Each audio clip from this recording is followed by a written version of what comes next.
What's up, everybody? I just started a challenge on Instagram and Facebook to share our testimony. So I'm gonna go first. Don't mind the quarantine hair and beard. It's rough out here. Can't get haircuts or anything. But so I've been in the church my whole life. I grew up in the church. My parents and family were very involved in the church. I went to Sunday school, junior church. I did it all, but I didn't really meet God until the summer of 2015. But leading up until that, when I was around like say 8 or 9 or so, the pastor at the time of my church, Pastor Xavier, pulled me aside and he asked me if I wanted to be his junior pastor. At the time, I had no clue what that meant. I just said yes because I thought that makes me cooler than all the other kids, and I kind of let it get to my head, and I was like, oh man, I'm really cool. I'm the junior pastor. And he picked me and whatever. But so what I would do as the junior pastor is at the end of every service, Pastor Xavier would be at the door saying goodbye to everybody.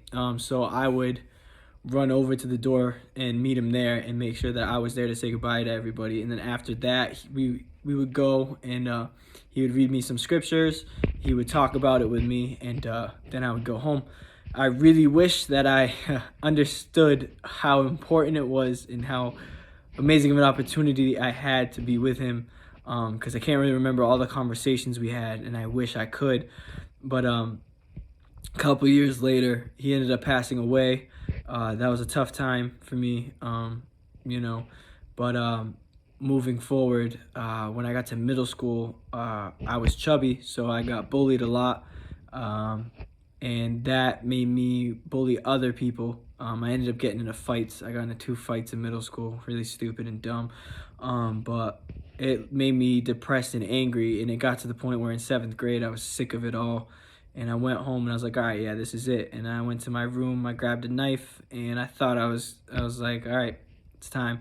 But I couldn't bring myself to take my life, so I threw the knife. And then at the time I was more mad at myself because I was like, dude, you're so pitiful, you can't even end your own suffering, like you suck. And like I would tear myself apart like that. And that just put me deeper into a pit of depression. Then I went to high school. I'm still going to church every Sunday. I'm just going through the motions, sitting in the back on my phone, not paying attention to anything, acting like I'm involved and I'm really spiritual, but I really wasn't. And then in high school, I hung out with some crazy people. Luckily, I never got into drugs or anything like that, but I would swear all the time. I would make fun of people, pick on people, talk back to my teachers. I failed all my classes. I was just a clown, and I would chase girls and end up, not going anywhere. And they'd all, it would always end up with me just even more mad because, I was just chasing girls for no reason and just being stupid.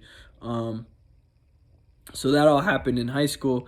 When I graduated high school, I realized that I had no friends because, I realized I thought I didn't have friends because I thought that my friends were the friends in high school, and I had been so dark and depressed that I would be moody all the time, and I'd push everybody else away. Sorry about that cracking, that's my ankle.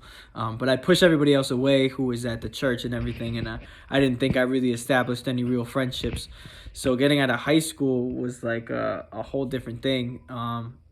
It was just kind of a mess. I had my two best friends, which was Rodney and Aiden, and those two, like, we were good friends. I knew we had a friendship, but I didn't think I deserved it because of how, like, I just hated myself so much. So getting out of high school was tough because I didn't think I had anyone. So I went to camp, and at camp there was the prayer walk. It was I think the Thursday, and this was in 2015, so August 19th, 2015.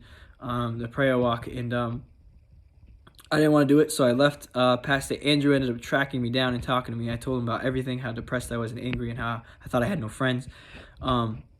Actually, before I said I thought I had no friends, he asked me a question. He said, who are your real friends? And I said, I don't know. I don't think I have any because I wasted my time with people in high school, and now they're gone. And now my friends who were here, I'm so moody and pushed them away so much that I don't think that we're friends anymore. And so we kept talking. He kept trying, telling me all these things. And then before I knew it, there was Rodney and Aiden coming over a hill. So the tab is where the prayer walk was, and me and Andrew were at the water fountain talking. And so there's a hill right in between. So they came over to the hill and saw me and Pastor Andrew talking. So they came over, and it turns out they just came over just to make sure I was okay because they didn't see me in there. And then a couple other people came to check in on me, and then Pastor Andrew asked the question again. He looked at me and he's like, okay, Jordan, who are your real friends? And I looked up and I got, teary-eyed, and yeah, it just yeah, I realized who my friends were.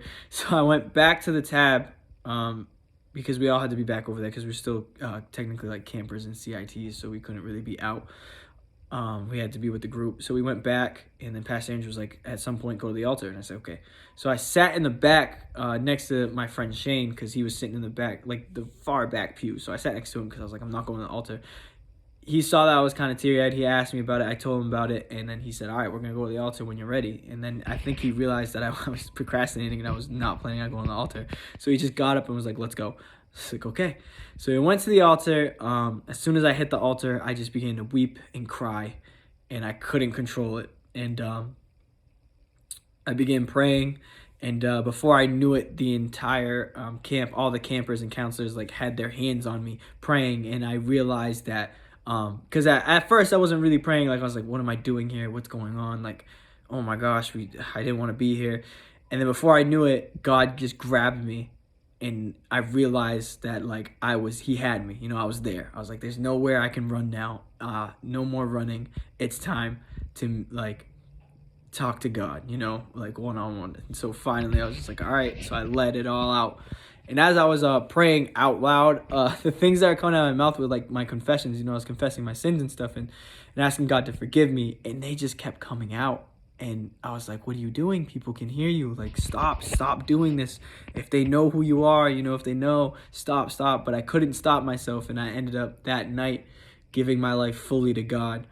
Since then, it's been a process. Yeah, I've had my struggles here and there, but I now feel the call to be a pastor, which is pretty crazy in itself. And I realized that back then, when Pastor Xavier called me to be his junior pastor, he saw in me what God was trying to build. He saw that I was meant to be a pastor, and that's one of the things that has been pushing me to become a pastor. I put in my application to school. I put in my application to school. I'm ready to go and chase after being a pastor. And I think back to that, when him making me a junior pastor, and what he saw in me before I even knew it, before I knew what was going on. It's just so amazing. Shout out to Pastor Andrew. He's been helping me on this journey of trying to get to school. So I'm officially putting my application and everything. And yeah, I'm going to get ready to become a pastor. And it took a lot, I had to stop doubting God and stop trying to question what's going on. Not to say that, like, everything's been perfect since, but since that day I really turned my life around, and God has just been with me ever since. Actually, at the end of last year, I lost my cousin, and that was a tough time for me. And I questioned God, and I argued with him, and I was mad at him for months. And then probably about a month ago, he spoke to me, had me drive to Seekonk and visit her grave. And at her grave, he just met me there, and he was like, Jordan, I have everything under control. And we just celebrated Easter, and how Jesus resurrected, and how he beat out death. He stole the power of sin and grave. And that's what's been pushing me through this coronavirus, is knowing that my God is in control. Thinking back to that day at my cousin's grave, where he just met me and said, Jordan, I have everything under control. Stop doubting me. Trust me. I have your life in my hands. Like, I know what I'm doing. And I was like, okay. So that's really been what's been pushing me. And I just want to encourage you guys throughout this whole social distancing and everything, just to put your faith in God, to turn to God, because he really has everything under control. He's proved it to me time and time again. He will take care of you. He has it under control, even when it doesn't seem like he's even moving. When you can't even see it, he's still working. God is just so good. He's amazing. And I just want to encourage you guys. So this is my testimony.